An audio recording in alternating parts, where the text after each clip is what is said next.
How's it going, Sha? It's going all right. As I do Muppet arms. I'm telling you, listeners, if you were able to get to YouTube and watch us do this, you're going to want to do that because I really just speak in hands. Flapping hands is really how I express everything.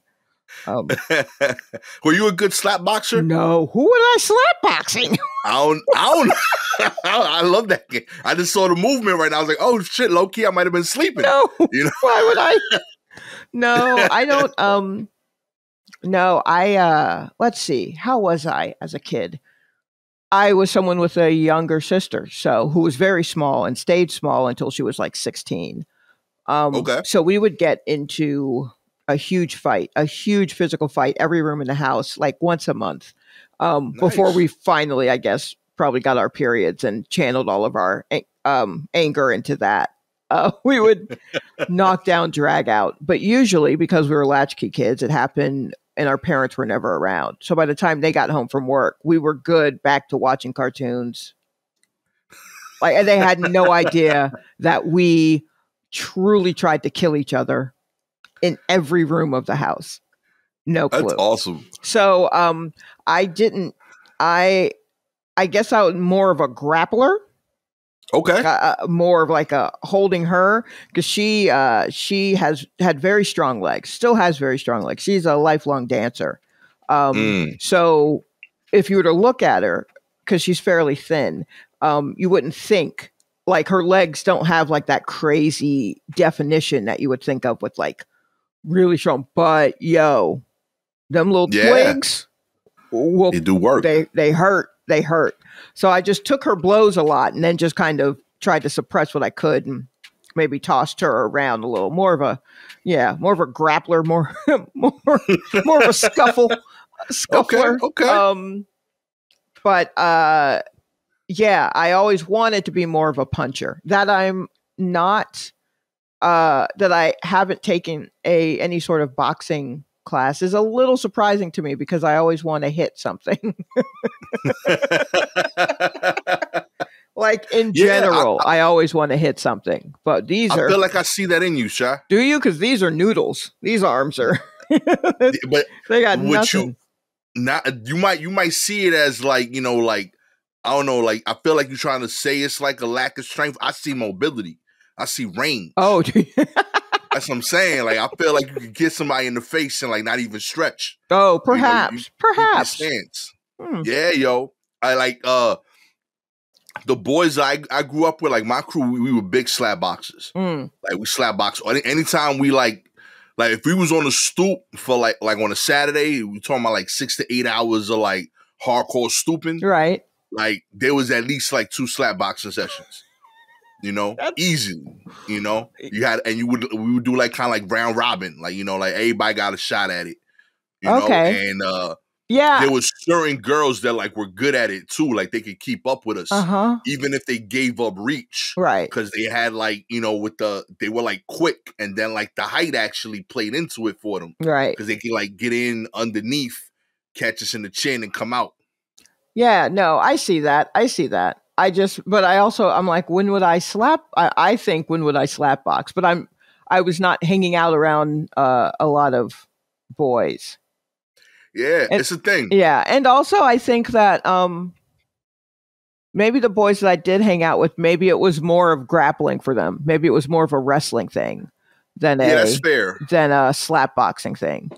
Because wrestling isn't as big up north like it was down south. I've gotten that vibe. Yeah. Like we don't have like wrestling in like New York public schools like that. Like it exists, but like it's not like basketball is what we do here. Whereas like I've met friends that like they went to school in like Florida or Texas and like going for the wrestling team was like just as big. Yeah. As like, some of the other sports. Yeah, wrestling was big. I was a mat maid when I was 8th grade, 9th grade. Something like that, which you just kind of kept stats a little bit. That's dope. And I can't remember any of my skills. I don't remember any of the things they taught us. And but I was just like, yeah, sure, I'll do this. I've watched wrestling on TBS. It's got to be the same. And it is not. No one was No one was hitting anyone with a chair. It was not the same. No outfits. No outfits. You ain't see Papa Shango, nothing. No Nobody junkyard dog. No. I was like, what is this? So no one here is going to be Rowdy Roddy Piper? I'm out. I'm not doing this. But you know, it comes up more than like I realized it would. Like my kids were like the other day, they were in the car. My son always asks me like weird shit like this. He was like, hey dad, if you got hypnotized and me and Michaela had to take you out, you think we can? And I was like, you out of your mind. Of course not. You know, like, because first he needed the moral pass, right? He doesn't want to like fight me directly. Okay. That's what the hypnotized part comes in. Okay. You know, so you gotta break it down. That's how the kid thinks. Right. And then he's like, you know, can me and Michaela take you? Because now that Michaela's a teenager, you know, she's 13. He's going to be 12 next month. He wants to like measure up. Okay. And like, I told him, I was like, Aiden, like, you've never like actually seen me like fight anybody. And I'm never like physical with them. So like, right. I'm like, I don't think you have any concept of how different like strength wise we are. So he was like, it can't be that much. I'm like, I think, so I started thinking about it. I was like, I'm not in great shape. Right. But I feel confident that like, based on the kids I've seen in your class, it would take like 8 of you to beat me up. Like if y'all tried. Okay. You know? I'm not saying I'd win every time. You know, there's at your age, every now and then you might get lucky if there's 8 of you take me out early. Right. But like I'm winning like 65% of those fights. Okay. And he's like, there's no way. So we get to the house and I was like, let's try it. Right. So I had each of them like charge me. And I was just like picking them up by the shoulder and just throwing them to the sofa. Like I'm talking like 6-7 feet for him. She's a little heavier. She's older. It was like a 2 feet shove. Right. But like I'm talking like full on, like off the air, like off the floor. Wow. Like I picked them up. I chugged them. Him, he's light. Like I was throwing him legit across the living room. Oh my God. You know, and like it started to hit him. He was like, because he couldn't even like touch like any part of me until I grabbed him. Right. She's like getting big enough for now where like I'm gonna still win, but she could legit like put up a fight. I was happy. I was like, oh shit, this is dope. You know, it's good when you're able to assess the how everyone would do in a fight. You know, in a family, it's good to know. Like, all right, this one is probably gonna sure.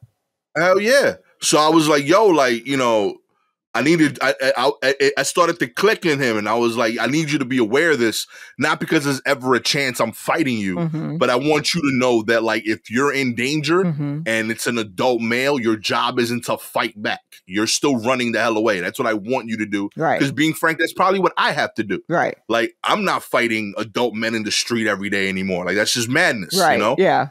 So like just be aware. Like dad tells jokes. You don't see me lifting weights now once, and I'm still shoving you across the room very comfortably. So yeah, if you see some random dude and he gonna start beef with you, yo, your job ain't to be the hero right now. Know what I mean? Well, but yeah, that's good because he's getting the confidence before he's getting the way to back that up. Yeah, I had to check it. Yeah, like, we got like the gate for my yard where I parked the car. It's on like a little like pulley system, but like it's still like a 400-pound gate. Right. Like without the system, you can't move it.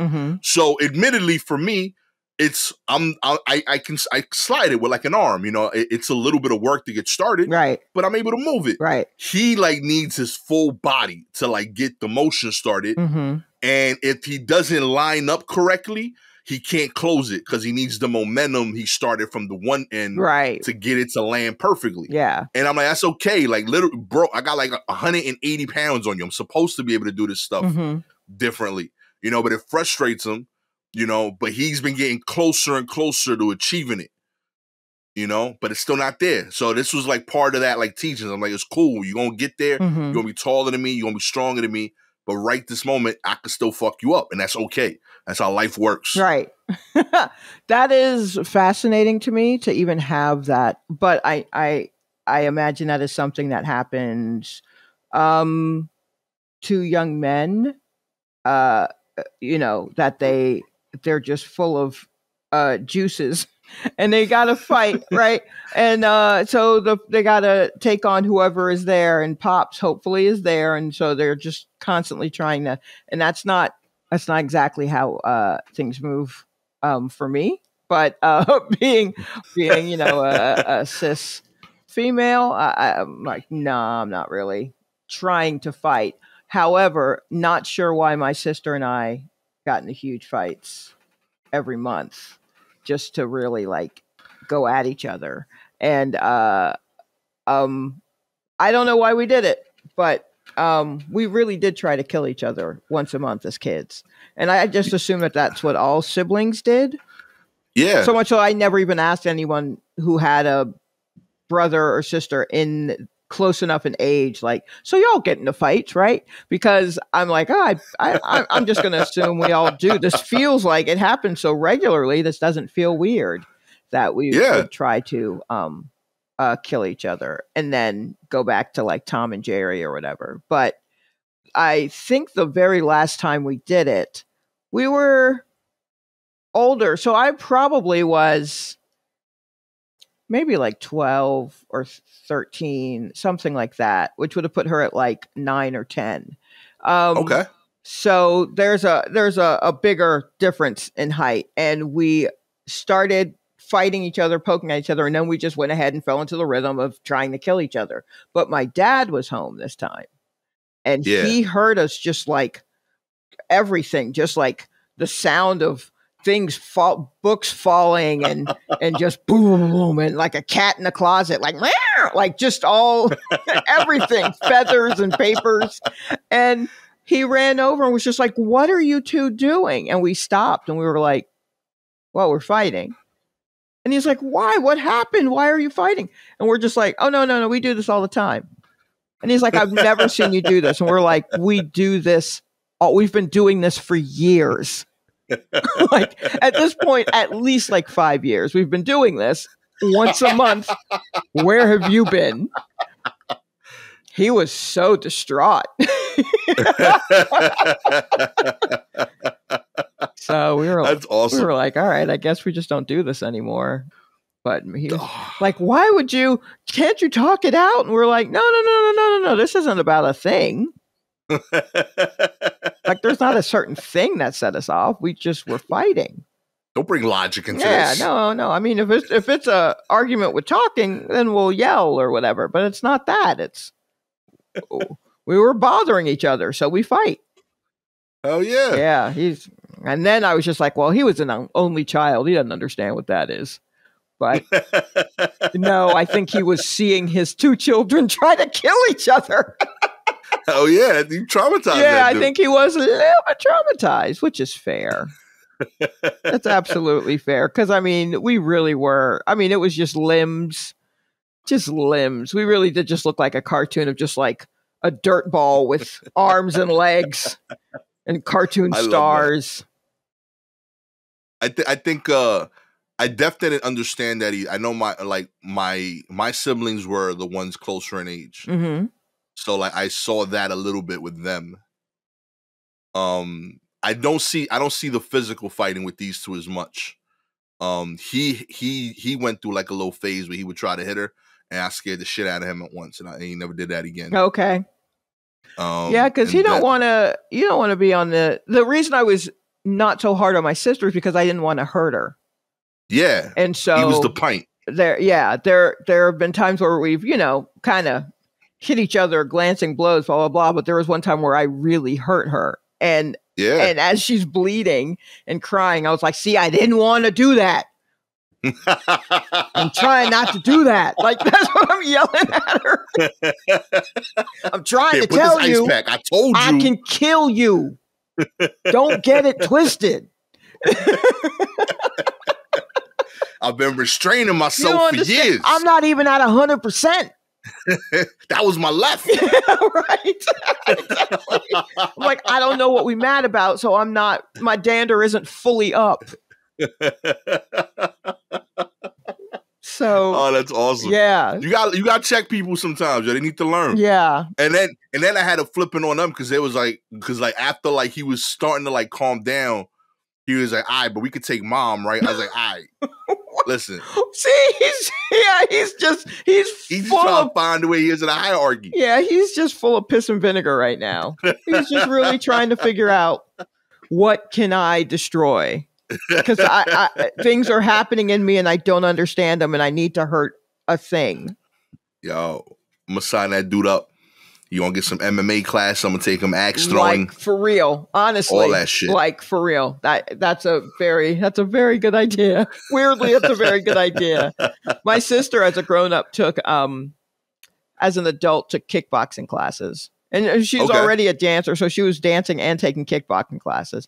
And I never asked her why she went with kickboxing, but she was just drawn to it. And I was like, probably because of them strong ass legs, and me being like, ow, stop kicking me. Yo, and that's what I told him too. I was like, yo, like your mom did step squad like the whole time. Mm-hmm. I told him the story of like one of the moments I knew I was gonna marry their mom was like me running her over playing softball at second base. Oh, right. She, like, yes. You know, so I'm like, yo, like she ain't like a soft cookie. I don't know where you get this vibe from. So yeah, like you were more than welcome to try. You will lose. Oh, you will absolutely lose. Yeah. Yeah. No. Your mother will kill you. Yeah. I was like, yo, like I don't like your odds, little man. Yeah. And I was like, and on top of that, like she's lovey dovey and all that. Uh-huh. But like I don't think her restraint is gonna be the same as mine. Right. Like she's gonna really want to check you and like end this conversation. Because like I'm this strong. I can do this. I don't want to hurt. And if you catch mom on the wrong day, she'll be like, boy, and then it's a wrap. Yeah. It's a wrap. You're dead. Wilding out, man.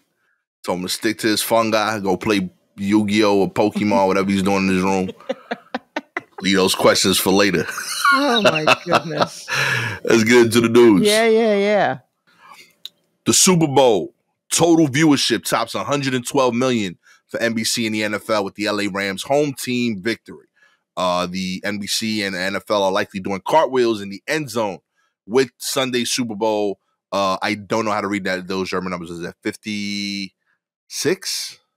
I guess. That seems right. Yeah. Sure. Delivering a whopping 112.3 million viewers across NBC, Telemundo. I didn't know we was in that. Peacock, NBC Sports Digital, NFL digital platforms, and Yahoo Sports mobile properties.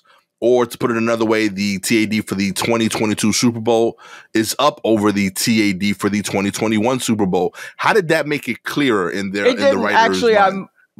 I'm more confused than I was when you started. That means nothing to me. Does anyone know the TAD? I don't know what TAD means. Yeah. I knew TAD, but I didn't know like there was an acronym for TAD. More people watched it this year than last year. The last time it was up this high, it was 114.4 million viewers for the 2015 Super Bowl between the Patriots and the Seahawks. Of significant note is the praise that's being heaped upon the halftime show by Dr. Dre, Eminem, Mary J. Blige, Snoop Dogg, and Kendrick Lamar with the Upside Down 50 Cent appearance as well. That was up 7% from last year's stint by The Weeknd, which during the halftime slot averaged 103.4 million viewers. Okay, so I am here for talk about the halftime show. Let's do it. I wasn't going to put you up with like analyzing the game side. Yeah, good. Thank you. Because I mean, I watched it. I went to a place with people and it was on, right? And we were in a living room. And so I watched it. And I really didn't know how to react. I was basing it on the reactions of people who had money on the game, which apparently now that everybody's gambling, it was legal. Everybody there had money on the game. So that's how I knew to judge the like emotions of the room. But But yeah, I and longtime listeners may remember that last year I talked about the Weeknd's halftime show for 11 minutes. So, and what I did last night, not necessarily in preparation for recording today, but just out of curiosity, I went back and I watched probably about 8 halftime shows. Okay. Which it turns out is roughly 2 hours of time. Respect. Okay. And I didn't realize that. I shut them off. I was like, all right, that's a good one to end on. And then looked at my phone and it was like, it is 1:15 a.m. And I went, oh, what? Oh, yeah. It's the launch, huh? Yeah. Well, yeah, they're each like 12 to 15 minutes, somewhere in that range. So, and I just kept pulling them up, and my roommate and I just kept watching them. Because I thought, did you see the halftime show? Yeah. What'd you think of it? I thought it was good. I think it's being overhyped a little bit, but I did think it was good. Yeah, same I didn't here. think it was great. Yeah, I thought it was good. Yeah, I thought it was fine. Like, and it could be like, look, and please don't shoot me, people, but I've had this opinion for years and I'm really not changing. I'm not a huge Mary J person. I'm not even really a big Mary J person. She's okay. She's fine. She's got songs that I really like. And other times she's flat.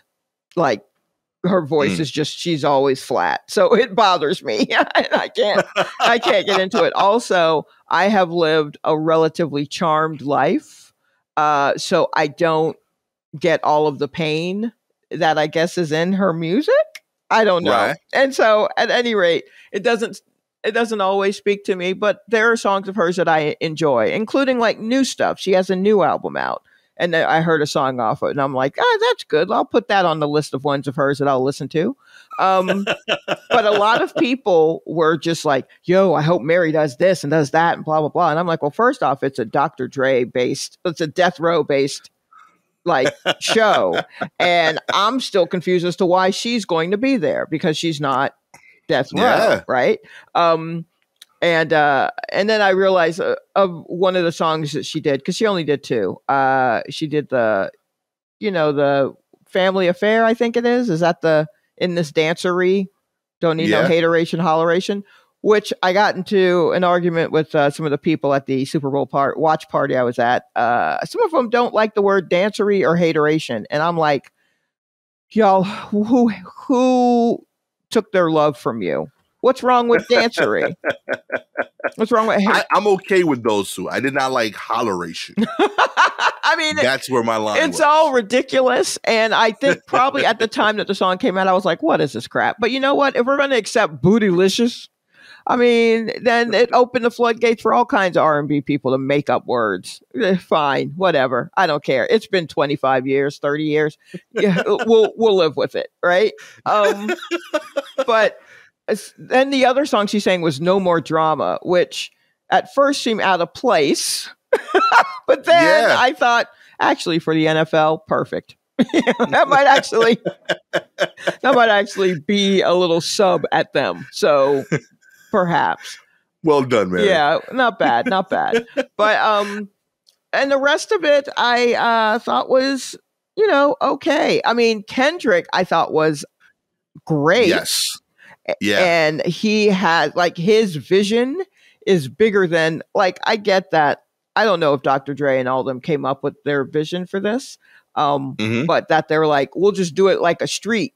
We'll do it like a block in Inglewood. And we'll just be on top and then we'll be at the bottom and then we'll buy out all the Dickies in California and we'll make them do a modified Crip walk and we're there. And I'm like, all right, it's cool. But I was just like, that's fine, I guess. But Kendrick was just like, oh no, I'm going to make one of my videos on this field. Hell yeah. I loved his performance. Watching it, the second I saw him, I became very reminded of the fact that performing songs is just like stand-up. You got to be doing it. Yeah. All those dudes, they've been great performers, but they're not necessarily great to date performers. Like Right. you could tell like Dre don't get on stage, 200 times a year anymore. Right. And whereas I believe Lamar over the last decade has been touring off and on. You could tell he's in that muscle. Right. And also I think Dre's vision is in the studio, which is why he had a huge board built. So I need a whole SSL for the show. Yeah, he was just we're like, is he mixing this right now? And, bring out the whole Neve console. I need the whole thing. The whole thing. And M, I guess, will just rap wherever you raise him up from the floor, from underneath the stage. He'll just stand there and rap. We're not really, he's not, he's whatever. But Kendrick had always had some sort of bigger vision and plan for his, so that was great to see. Snoop, now we know Snoop could do that all by himself. Yes, Snoop could have done a great job all by himself, but he's like, this is for Dre. Like, he's just like, I'm just here in my. Later, when I rewatched it yesterday, I realized that his blue outfit with the yellow on the sleeves or whatever, those were the Rams colors. And I was like, well, ain't that convenient? Well, it's funny how that worked out. You thought he was set claiming set? No, he's being a good fan. He's being a good fan. The way he's been into the color blue his whole career. He's been preemptively waiting for the Rams to move to LA. This moment. Also, Snoop was co-host of the Puppy Bowl, which I didn't even know he was doing. And he's in our brains, everybody. He's there. Too busy. And then there was 50 Cent, who I assumed was going to be like, when I saw the names that they were promoting and they were like, and special guest, I was like 50 Cent, because he's the biggest one who's not here, who should, why wouldn't you mention him? I guess he's your surprise. His tank top was definitely had some reinforcements. There was a Spanx element to it, I think. And a little bit. He's a little swollen, especially after hanging upside down. But he did get himself up there and hang. And so I'm like, good for you. I could never do that. But what's very funny was when he got down from there and he's dancing or he's rapping and the women are dancing around him. Back in the day, he used to kind of look at, you look at the video hose dancing around you like, yeah, I'm going to take that one home and that one and that one. He looked truly bewildered at all these ways. He was just like, who's that? What's going on? Is that my niece? Huh? What? Like, he just looked so good. The way he was whipping his head around wasn't sexy so much as, who touched me? Where's my wallet? It was really, what's that noise? Like, that's kind of how he looked. It's a different era for 50. It is. He's pushing 50. It's different. It is. You react different when you get flipped upside down and just dropped in the middle of the game. I think he was still a little lightheaded. Like, he could say the words or whatever, but his movements were a little more furtive than they used to be. I enjoyed it. I thought it was good. Mm-hmm. I didn't think it was. I've seen people calling it the best ever. That's nonsense. No, I still got Prince body in that. I even like the Weeknd's being far closer than I think people are acknowledging. Yeah. To this, it was, but especially since I went back and watched all of these last night. I tell you what, look, do we remember that Lady Gaga jumped into the stadium?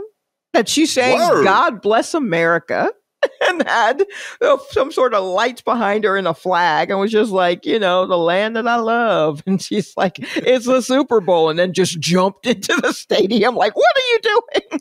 Yo, the bar is high. The bar is high. Katy Perry came in on some weird lion, and she couldn't dance her way out of a wet paper bag, but she did bring Missy out, and that was cool. Like, I don't know. There were some. The women always are like, bring it huge in a big way. And The Weeknd his production was closer to one of a female pop performer's production than to what the dudes do. And the dudes, usually it's a band and the band is fine, right? They don't do much. except for Prince, of course. We all agree that was the best one. But yeah, so it's always kind of like, bleh. I watched the Michael Jackson one from '93. That's where I started because I was just like, let's just go back. And my roommate just sent me a tweet by comedian Niles Abston. Oh, that's the homie. Yeah, and so in it he mentions that the reason that we even have these halftime shows is because there was a Super Bowl where counter programming during the halftime in Living Color did like a special like live in the moment thing, and everyone had to switch over to watch that, and it did big numbers. And the NFL was like, nah, we can't have people switching over halfway through the game. So then they got Michael Jackson the following year. Yeah. And so I watched that, and it was really, I didn't know that at the time I was watching, but now knowing that, it's just, there are just lots of people with cards, and the production value, like people in the stands had to hold up cards to make like cartoon kids, and he's just in the middle, not singing, lip syncing. And it was kind of basic, right?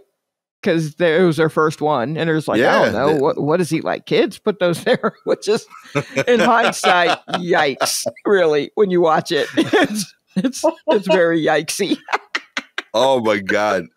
But like, there have been some that have been kind of like, all right, and then some that were like, I don't know what we were doing with the Black Eyed Peas.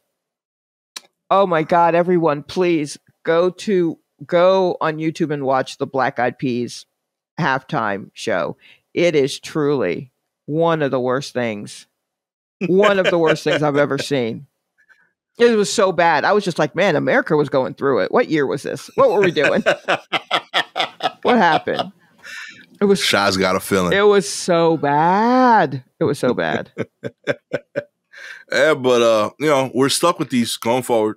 Yeah, I guess hopefully so. They get better. But you bring out maybe Kendrick will get his own. He certainly will. You know what I mean? I would hope so. Yeah, like I think he can pull this off. Yeah, because I mean, like Bruno Mars did like a walk on for Coldplay, and then like a few years later got his own. Okay.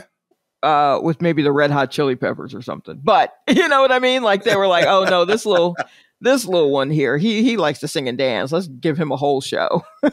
That's all it is. Just letting them get into their zone. Mm-hmm. Like I feel like for example, like you were saying, like the issue I had with Mary being there is that peak Mary ain't party. Thank you. You know what I mean? I wanted, like, if you're gonna bring Mary. And don't be scared to make 100,000 people cry. Like, it just is what it is. Let's go there, yeah, baby. Like, I'm with it. Absolutely. Because being real, that was what I thought worked with The Weeknd. Yeah. The Weeknd went full Weeknd on that. He wasn't trying to be like, let me play my 2 party songs. That's not what he does. Mm-mm. He got some joints like that, but The Weeknd's gonna go through some feelings. He's going through shit. The Weeknd sings about cocaine and fucking models in a loft apartment. Always have. Always will.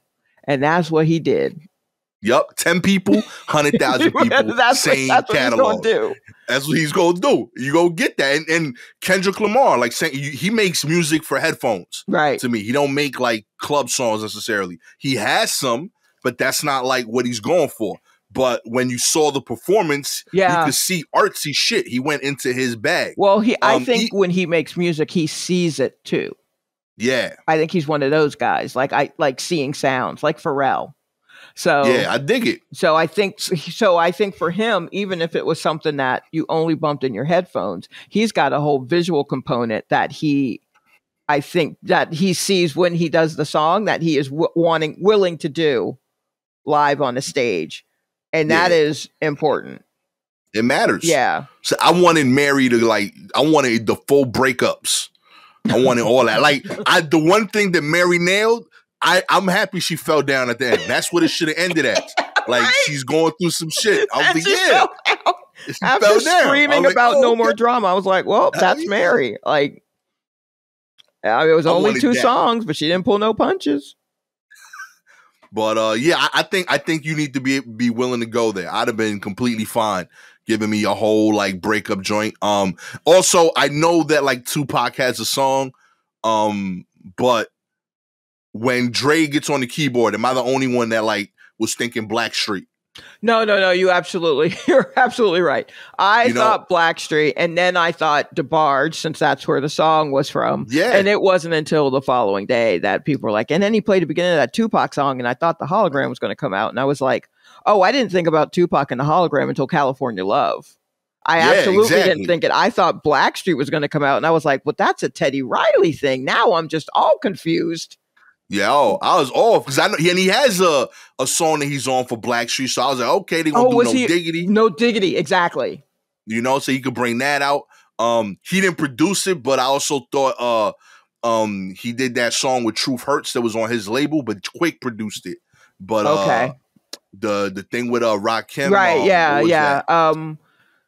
Oh Lord, I know they lost a sample for it, but yeah, I know what you're talking about. That joint. Not contagious. It's something else. It'll come to me halfway through the show today. It will hit me. But like there were songs that like I was like you could show other elements to, but I don't know why they didn't go necessarily there. But I felt like the whole the show was cool. Mm-hmm. I was happy, but I wasn't like wow. Yeah, I wasn't wow. I wasn't blown away by it. Yeah, I was like, this is fine. Next year, Tyler, the Creator. That's what I want. Yeah, I'm going niche. Like I think what they should do, real talk, is how Monday Night Football has a second broadcast where it's the Mannings. They should have, instead of one major event, they should have like 5 mini ones, and you could pick the one you want to watch. Because then it becomes like a little mini concert, like you had like Coachella. You got like different stages. Oh, okay. Like you ain't gonna make, when you put 5 random artists together at halftime and 110 million people are watching, nobody happy. Like this ain't the song for everybody. You know what I mean? But if you put like a hip hop show, a R&B show, a country music show, everybody got their station for that half hour. Yeah, I guess so. But I kind of like seeing the mix. Yeah, I do, because it makes people go, well, who? I mean, what?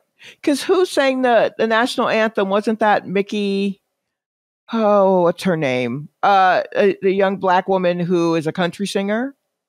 Who this year? Yeah, this year. Mickey Guyton. I know Janine. Was it the Big Sean's girl was there for one of the songs? Big Sean's girl. Who? Aiko? Isn't it like Jeannie? Yeah, Aiko. Shanae? Yeah, I never know how to say it first. I don't know. I only read those. I don't say them out loud. Yeah, no, she's saying Mickey Guyton sang the national anthem, and she's a country singer. Oh, dope. Yeah. And so I'm like, that's cool. I personally, but then again, I also like a whole bunch of music, and I like when it is thrown together, and you're just like, oh, well, I never thought about that, the country remix of that, but that's not bad. So yeah, I kind of love seeing performers also try to find a common ground, or just awkwardly try to dance. Let me tell you something. Katy Perry trying to dance in general is comedy, straight comedy. But then having Missy Elliott come on, who dances in everything, and then have Katy Perry try to keep up and just like stiffly kick in the air. Oh my God. It's painful, but it's hilarious. So I like moments like that. There you go. Yeah. So keep it mixed for the drama. Yeah. Keep it mixed for the drama. Why not? This would be my idea. I would do 5 different events. Mm-hmm. Then you vote for your favorite, and the winner gets all the money. Winner, you? Okay. It gives you the drama, but 5 different shows. You know what I mean? Like, yo, Drake killed that shit. They get the $2 million. Fuck your country. Oh, but they don't get paid. That's madness. Yeah, the performers don't get paid. That's insanity. Why would you do that? Literally for exposure. Yeah, how we still getting got in the Super Bowl? Literally, you for real? 2 drink tickets and exposure is what you get for doing. Exposure. They will pay, whoever the sponsor is will pay for the production costs, but they don't pay the artists and anyone who's performing in it. They don't get paid. Where does it end? When do we make it, Shaq? I don't know. As a football player, I guess. Suit up. Yo, I'm stretching tomorrow. Let's go. Yeah. Okay. Mm-hmm. Oh, man. That just killed all my dreams. I know. Right, I'm so sorry. Yeah. Damn. That's why I throw anything at the wall. They ain't getting paid. They don't care. I was nervous about these auditions I had next week. Fuck it. I'm not getting paid either way. Nope. You know? Nope. It's always exposure. All right. In more positive news, Mm-hmm. 740,000 pounds, I think. That's pounds. Okay, 740,000 pound painting is ruined after bored security guard draws eyes on a faceless figure on his first day in the job at a Russian gallery. That's right. The painting, worth 740,000 pounds, has been destroyed after a bored security guard drew eyes on the faceless figure depicted in the artwork at the Russian gallery. The security guard had drawn 2 pairs of eyes with a ballpoint pen onto yo, respect.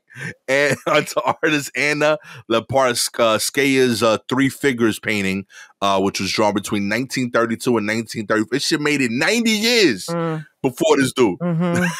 During an abstract art exhibition at the Yeltsin Center in the city of Yekaterinburg, Western Russia. The painting was defaced by the security guard, who has not been named but is believed to be 60 years old, who worked for a private security company, the Yeltsin Center said in a statement. Isn't that, I mean, one of my favorite things about this story is that, a little peek behind the curtain, listeners, we keep a Google Doc of articles to talk about. And I saw this story and immediately copied it and physically ran to the Google Doc so I could put it there, already there. Gastor already saw it. Hey, when the world gives you gifts, I okay? mean, you gotta save those. You gotta put them somewhere. So I don't know if you saw it, but they look like figures, kind of like not exactly like the Fisher-Price Little People toys, but a little bit, but with a neck. Do you know the toys I'm talking about? With a little neck and then just a little round, just kind of like those, those like little bendable statues of the human form that a lot of artists kind of use to get down drawing a human form, just a lot of ovals and whatnot. So it's just an oval on a neck and then just kind of a rounded thing to be the body. And it's 3 of them and there's no face and a little bit of like a hair topping or whatever. And it's actually, I mean, real talk, I would hang this in my house. I like them. I like it. Yeah, the painting's dope. Painting's real nice. And then this guy, first day on the job, I don't know what he thought it was going to be, but I'm sure they must have mentioned you'll be in a gallery. Yeah. So it's going to be a little slow. He took out a pen and just drew eyes on 2 out of 3 of the figures. Just little circles. Now, the thing is, I'm not mad at his addition. Yeah, I got to say, I thought they kind of work, yo. Like to put it on the 2 behind, but not the one in front. Yo, I mean, he got a little art to him. It's still, I don't know. It didn't make me furious. I was like, honestly, that's not bad. It's not a bad addition. While liking the original, not a bad addition. But I was also like looking at this and like, I see what he did. Mm-hmm. And then I'm like, yo, at the inauguration of like his job, mm-hmm. like what did they tell him he was protecting? That's what I mean. Like if you drawing on the paintings, like what did you think he was there for? Like, you know what I mean? Like, nah, I could draw these. They told me to cover the door. Right. Yeah. Like, what are you guarding if you fucking up the thing you guarded? Like, what was the job? Oh my God. It's so funny to think of the guy just like, yeah, well, ain't nothing happening. And what do you do? And like also like he's the perfect age. Right. Because like you can't send that dude to jail. Like nope. what you know what I mean? Like he's just past the point where you're like, y'all, fuck it. You gotta let him rock, B. Yeah, exactly. You just gotta fire him and hope he can be a greeter at a Russian Walmart or something. But and you hire that guy because that's a great story. I mean, that's a great story, but also I don't want him just opening up packages of cookies and eating. You can draw circles on them, though. Huh? You can draw circles on every Chip Ahoy box you see at Target. I know, but I feel like that's not always what he's going to do. I think he's going to do whatever based on where he's stationed. So he's in a gallery. Oh, there's art. Oh, I'm going to draw. Oh, I'm doing security at this mattress store. I'm gonna go to sleep. Like, you know what I mean? He's moved by his environment. A true artist. Yes. Yo, low-key, this might have been performance art. That's the thing. Yo, real talk. This might have been like part of it. We don't know his background. I mean, honestly, this is some Banksy shit. Real talk. They don't even say the dude name. He a mystery. Yep. 60. Banksy's about 60 now, isn't he? Hell yeah. Who knows? We don't know. You like pens? I believe Banksy. I mean, he's not bending down and doing all that art at the bottom of the ground anymore, the bottom of walls. So I'm pretty sure he's older. That's the kind of decision that bad knees will help you make. You change your vision? Nah, just my knee hurt. Yeah, my knee hurt. So, oh my goodness. Keep drawing, man. I hope. I'm rooting for this dude. I hope. Let's see. It says the painting is being restored. The damage can be eliminated without any long-term damage to the artwork. But the damage to the artwork and the cost of restoration has been estimated at 2,470 pounds or 250,000 rubles. Look, I love a ruble. I love talking about a ruble. Oh my God. I'm a fan of this dude. I want to buy his artwork. I want to be mad, but like it's a really thoughtful addition to the work. Yeah. And I like the work, but I got to tell you, his addition is really, because he could have been stupid with it and put like a smiley face.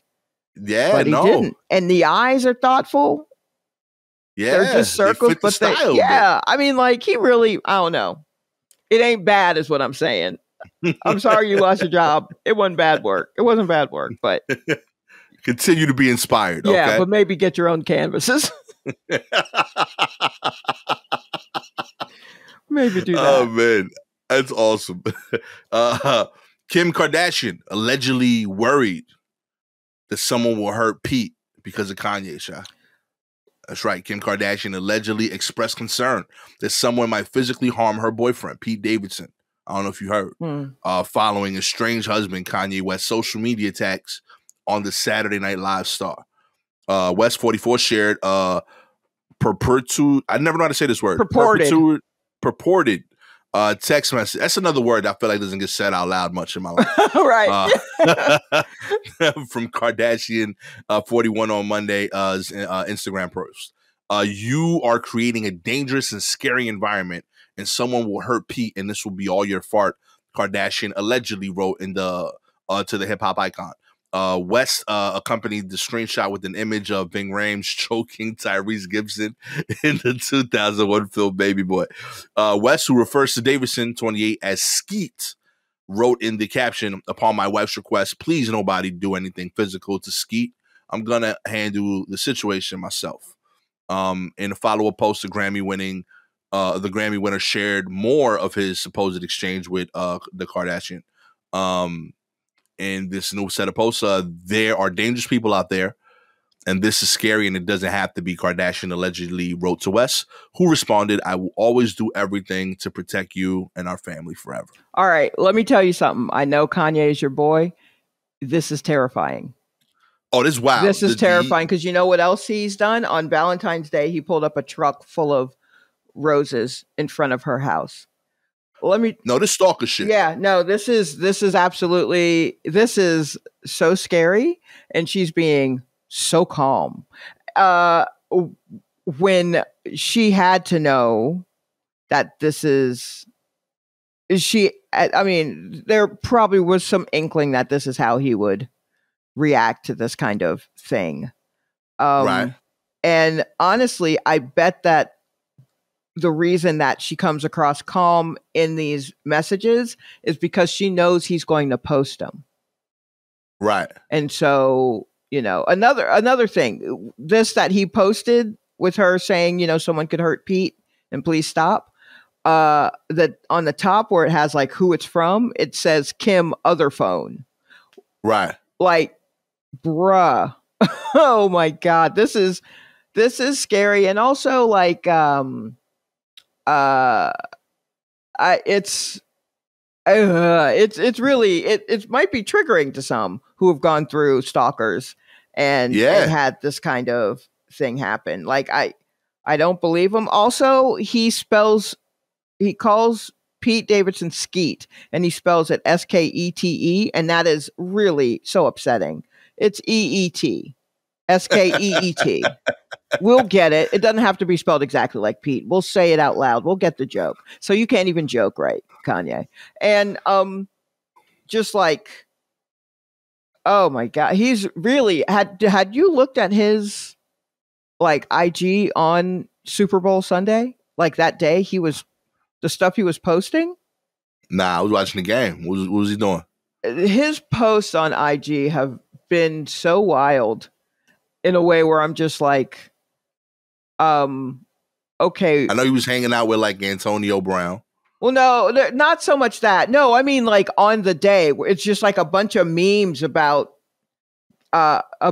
Pete Davidson or about, you'll never meet my children, he says. And, just a lot of like really weird lashing out kind of stuff. And just like middle school mean, like he never grew past 13 or 14. And some girl telling him no. And so he's just like lashing out it. And it's just, and then just like, you'll never meet my kids. I'm just trying to keep my family safe. So he'll say like wild business about Pete Davidson and about Kim. And then on the flip side, say, I'm just trying to keep my family safe. And I'm just I'm looking out for my family and all of this stuff. And it's just like, bruh, what are you talking about? And then, and also the woman he was with the soot around her eyes. So they've broken up, and now she's trying to act like she's like, I'm a hustler. I got a bag I got Balenciaga stuff out of it, and it's just like, baby, go sit down. No one cares anymore. She did, no one cares. Sweetie, go away. We don't care. Oh, we barely cared before. And in fact, you definitely see about that therapist, because you were privy to some stuff that probably wasn't great. So go on and talk to someone else about that. But I don't know how this will end with Kanye. He is truly, and not, I mean, I'm not even trying to hear like mental illness, personality as well. Yeah, no, I think there's a mix here. Yeah, I think there's something of a mix, but this is scary. And his kids are 8, 6, 4, and 2. Oh, I wonder if he planned that. Anyway, that's like some sort of numerology thing. Anyway, so like, this is scary. And just because, he's got work to do as a person. Yeah. I don't know, like I don't know how you fix this. Mm-mm. I don't know that. Like, I think there's a mental health aspect of it, but I don't think that's all of it. Right. Even that portion of it, though, I don't know who has the combo with him. Like, who tells him, yo, you bugging out right now, that he would listen to? I don't know if there's anyone at this point. Yeah, I don't know what that list is. And then there's like a point where because the whack part is that the only way it stops is if it becomes a public issue where like there's safety involved. Because I don't see him coming to that conclusion on his own, right? It would have to be where he does something so wrong that like the cops got to get involved, and then he goes through that whole rehabilitation by force, unfortunately. Right, yeah. I mean, this is someone, and Kim has been like held up at gunpoint, right? Wasn't she held up at gunpoint? So, that's extremely traumatic. And then to have, the father of your children saying this wild shit to you. knowing that there are, and then to have just a bunch of yokels underneath, just like, yeah, get your girl, Kanye. You a king, yay. Get the fuck out of here. And look, I mean, I could take or leave Kim Kardashian, really, but no one should go through that. Yeah, that's what the impressive thing is. He made her like a sympathetic figure in all of this. It's for some people, yeah. Which, I mean, and there are people who love her, so they're absolutely on board with whatever she's going through. But I've just seen a lot of hot takes of like Ye stands who are just like, well, she only got with him to get his money, and now, you know, and I'm just like, yo, are you unfamiliar with what she?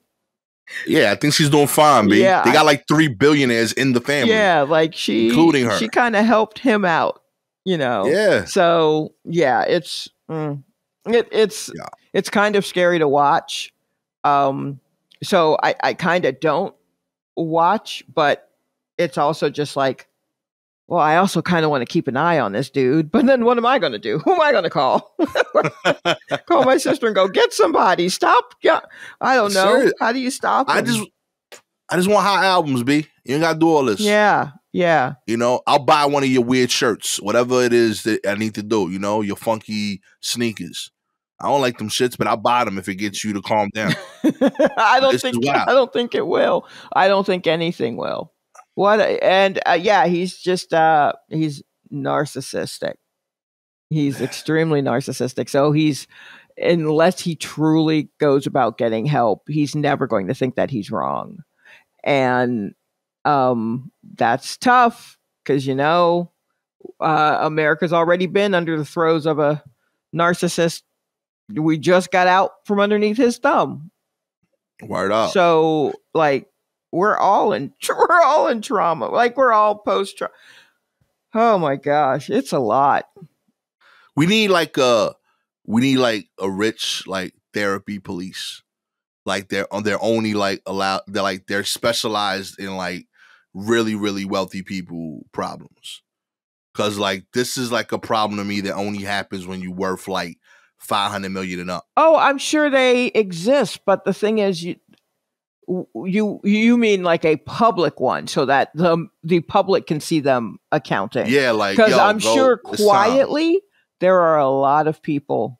Look, speaking of someone who is very rich and probably had to go through a lot of therapy to work things out, that Janet Jackson documentary, you can tell she went through a lot of therapy in order to work things out enough to share what she shared and have the opinions and feelings that she was willing to share, because she's been through a lot. Yeah, and I would understand if she didn't want to say nothing to nobody. So like, you have to, I'm sure there are therapists out here who are making a grip trying to help these rich people, like whatever. But then at a certain point, these people of means, these people who have been told that they were great for so long, they have to be willing to listen to the people who are like, nah. And the thing is, the more money and power and influence you get, you're able to cut those people out of your life because you don't want to hear that. Right. So how do we get someone through that armor to just be like, hey man, these shoes are weird and not every idea is great. And why are you picking a fight with Billie Eilish over something that had nothing to do with you? You got Kid Cudi mad at you, my G. Yeah, why are you taking Kid Cudi off that? It got nothing to do with you. Also, are we sure people want a Donda too? Like, there are so many questions. Oh man, let's make cool music, B. Yeah, that's it. That's all. Weird clothes, cool music. That's all I want. Mm-hmm. It's so scary. Speaking of childish behavior, chocolate milk is returning to the menu. What? At a Northern California school following a student protest. That's right. Students at Sierra Vista's kindergarten through 8th grade school were not happy that chocolate milk was pulled from their lunch menu. So the 4th grade class held a protest. That's right. Students and administration came to a compromise that chocolate milk will return to the menu one day every other week. Teachers say it was a good way to teach students how to form an argument and stand up for what they believe in, even if it's only chocolate milk. I mean, power to the people. Power to the people. Word up. Why would it take chocolate milk away? They said it was too much sugar. So what are the options? To put a fucking soda machine in there and get their money and rot out their insides? They gave them water and I think regular milk only. You have like skim milk. Ugh. Give them kids chocolate milk. Don't do that. Give them the chocolate milk, just okay? Give them the chocolate milk. Give them juice, which also has too much sugar. Like, everything has too much sugar. They're kids. They'll burn it off unless they are type 1 diabetic. Let them run around. That's it. Yeah. You know? That's what they're there for. I used to hate, like, I liked the chocolate milk as a kid growing up, but I hated when, like, because they didn't come refrigerated. They came, like, frozen. So I hated when, like, my milk was ice, you know? Oh, man. Did you have that little carton?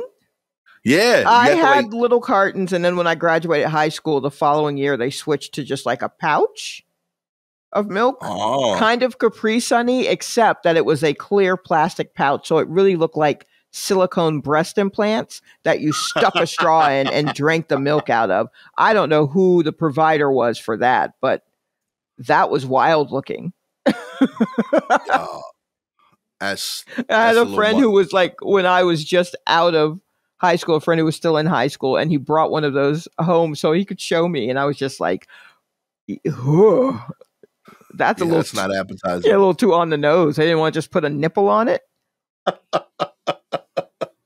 Oh man, the future. There you go.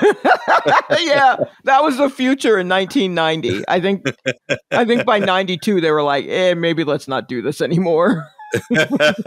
Easier to throw. So much easier to throw. Oh my God. The Russian-Ukraine conflict could cause inflation to hit 10%. That's right. The cost of living is already very high in the U.S. The Russian-Ukraine crisis could make it even worse. Oil prices have jumped well above $90 a barrel in recent weeks as the risk of the Russian invasion has increased. If the Russian-Ukraine crisis drives the oil to about 110 a barrel, inflation in the U.S. will have exceeded 10% on a year-over-year basis, according to a new analysis. The U.S. economy hasn't experienced 10% inflation since October 1981. Oh wow! Hey man, ain't that between the Ukraine and Russia? Why you got us all into that? I think we use their oil or something. I don't know. We gotta get this electric car shit popping. Yeah, but we can't be getting this swingy over Russian fights. Yeah, but the thing is, even with the electric car, the power to charge those batteries, a lot of it is natural gas. We still, damn, we suck. Yo, I don't. Did we talk about the bills, the power bills last week? I can't remember how insane the power bills went. Oh yeah, I think we did. Yeah, in 1 month, and it's because of like natural resources. So I mean, they're gonna get us. Yo, I get an email every month from Con Edison telling me, yo, you use 14% more energy this month than last month. I'm like, yo, I'm the same dude. Right. I've been in this house for a decade. What am I doing different every month for like 5 months in a row? Yeah. All right. Stop sending me the spam. Yeah, I got one that was just like, ooh, it was a little bit up. And then I looked at the numbers and I was like, this ain't on me. There's no way my little space heater's doing all of that. Like, how the bill going up? My kids are in school. They're not even here. Right, exactly. But yeah, so even if it's gas for the cars, there's still also and I don't even understand how energy works. I don't know. Solar power, everybody. Let's put panels on everything. Panels on our clothes. Panels on the tops of cars. However, whatever we need, wherever we need to put the panels, let's do that. All panel everything. I don't like that. I got to pay more because they fighting over there. That fight ain't got nothing to do with me. I didn't take off my earrings or nothing. Why are we always in everybody else's business? That's why we in the problems we in today. Seriously. Because we always trying to be baddest man, hit my hand. Ain't no one asked for us. Don't call. Why are we always running and no one calling for us? It gets on my nerves. My Vaseline is staying in the jar. Yeah. I ain't fighting nobody. Okay. I guess that's kind of how I look at foreign affairs. Is why we always in everybody else's business. We so nosy. And now I got to pay more for fewer chips. As Missy was ahead of her time with that. Why you all in my grill? Yes. Can you pay my bills? Come on. That's all she cared about. That's it. You know? We ain't know she was talking about politics. But she was. It's always political. It's always, you know? The personal is political. Oh, man. Brilliant lady. Kaylee Humphries, the Canadian-born slider, wins the monobob gold medal for U.S. at the Beijing 2020 Olympics after filing a harassment complaint. The Canadian-born Kaylee Humphries, winner of the first ever Olympic gold in the monobob, says she never gave up on herself. It's her third Olympic gold medal for the 36-year-old, but the first representing the U.S. Humphries switched allegiances after filing a harassment complaint against with bobsled Canada skeleton in 2018.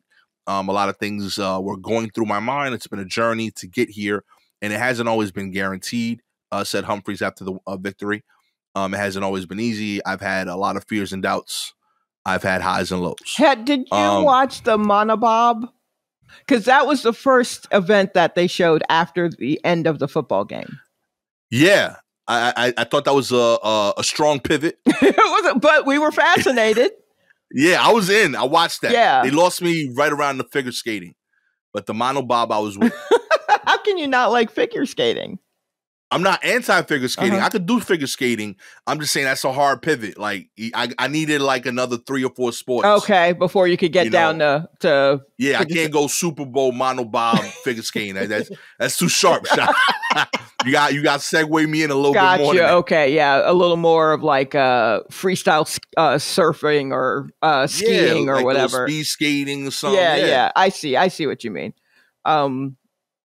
Yeah, I get that. But yeah, she she had some issues in terms of she felt she was being mentally and verbally harassed while on the team in 2018 that would have eventually rep Canada. And she filed a complaint against them and changed sides. I didn't know you could do that actually. Yeah, I thought like once you picked your country, you was stuck with that country. Well, no, I mean, I guess it depends on your like where you live also. Like so, like the young lady who is repping China. Yeah, repping China, even though she grew up in San Francisco, born and raised in San Francisco. And so, I mean, I guess if this woman lived in the US long enough, but was born in Canada, you know what I mean? Like she could do it's like that kind of thing, I guess. Like low key, I want to do the monobob for the Dominican Republic. Yeah, was there a Dominican there? I want to do that because we don't got winter sports. No, there were a couple. We watched like the women's monobob, and I think there was a black woman for Switzerland, and maybe a black. I don't think she was U.S. She might have also been Canada. I can't tell. So, but they were winning before I left. But then that was the beginning. And then the white folks came through and they were like, what's that? Ice? We got this. Yeah, it's us, babe, all day. This is what we do. So, it was a nice showing at first, but. That's cute. That's what they said. Yeah, that's adorable. Oh, man. And finally, where we at here? Kamila Valieva's controversial 2022 performance was protested by the on-screen talent, the announcers. Kamila Valieva skated to Krillvichers in memoriam during her controversial short program run, but she was greeted by silence throughout. The 15-year-old figure skater, who on Monday was ruled eligible for the 2022 Olympics women's single competition after a positive drug test surfaced, finished first in the short program with a score of 82.16. Many, including her opponents and their teams, have criticized the decision made by the Court of Arbitration for Sport to let her continue to compete as a full investigation into her positive test unfolds. NBC's figure skating broadcasting team compromised the former American Olympic skaters John Weir and Tara Lipinski were no different, seemingly in protest of Valieva's participation. The broadcast was nearly silent while Valieva was on the ice, only offering a couple of comments on the performance. all I feel I can say is that was the short program of Kamila Valieva at the Olympics. We said bluntly as Valieva bowed to the audience. She had a positive test. We should not have seen her this skate. Lipinski at it. Yo, gangster. Let me tell you something. Johnny Weir and Tara Lipnitz, what is it? Lipinski? Yeah. Yo, they do not fuck around. They come out every 4 years and they're like, boo. And then they are so entertaining. So I love that they were just like, nah. I love that Johnny Weir, on top of it, Johnny Weir, who's so flamboyant, was just like, all I can say is that's her. Somehow it got colder in there. What do you think about her performance? Her name is Camilla, and she performed. Yo, respect the gangster. That's what I like to see. I love it. Yeah, but that is bullshit that she performed after a positive test. And they said if she were to win, they just weren't going to do a medal ceremony until they finish investigating. So you're going to rob the other two people. Right. Thank you. What's that? I mean? That's no fair. Because I was like, is that only if she wins gold, or is that also for like silver or bronze? Like, is the whole thing tainted because she... Absolutely That's terrible. Ridiculous. She knows she did that. I don't know what it means, but I know she did that. Get your shit right. If you would like other podcasts to get disqualified when they take part in steroid usage, that's right. Shy and I are clean, okay? Absolutely. No performance-enhancing drugs, okay? Squeaky clean. That's it. The occasional edible, but it actually slows me down. Okay. You know? And that's for him. I'm running on nothing but sugar and dreams. That's it, you know? All you got to do is like and subscribe to the show, baby. That's right. If you are a Spotify or Apple listener, we appreciate your ratings. 4 stars means that you call me out on my bullshit sometimes, and I appreciate it, but it hurts, you know, like last week when I tell y'all, hey, don't drink and drive, or don't do drugs and drives. And then I get DMs saying, hey, Gastor, but you said you've done that in the past. And then I remember and I apologize, but I'm trying to be better. That's y'all. And I appreciate those ratings and those call outs. They matter. Okay. You got to keep me straight. I don't know what I say on this podcast. I forgot what I've admitted to. I forget the minute I close the laptop. The minute I hit that X, I'm like, what happened? I don't know.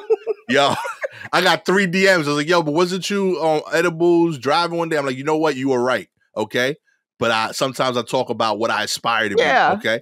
Not who I was. These are heightened versions of ourselves, but not heightened with drugs. Exactly. Right. Heightened with my heart. Yes. Okay. 5 stars. You believe in who I'm heightening to be. Right. Okay.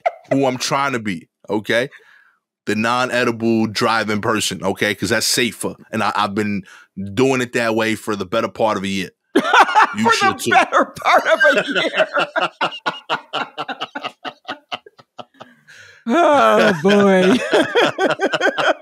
Look, baby steps. Baby steps. Hey, it's progress, okay? We working together, okay? Uh-huh. And I'm admitted to it. I ain't like this figure skater out there, okay? Right. That's true. You know, I'm owning up to it, okay? That's true. If you have any articles you'd like us to cover, DM us directly on Twitter and Instagram at Silky Jumbo, at Gastor Almonte. Shouts to the homie Peter Bishop sharing an article this week. With all that said, my name is Gastor Almonte, the mostly clean driver, the soon-to-be Dominican Olympic gold medalist in the monobob. Always with the homie Shalewa Sharpe, a fellow future monobob all-star. Pardon me. Slept on slap king. Yeah. Slept on slap boxing king.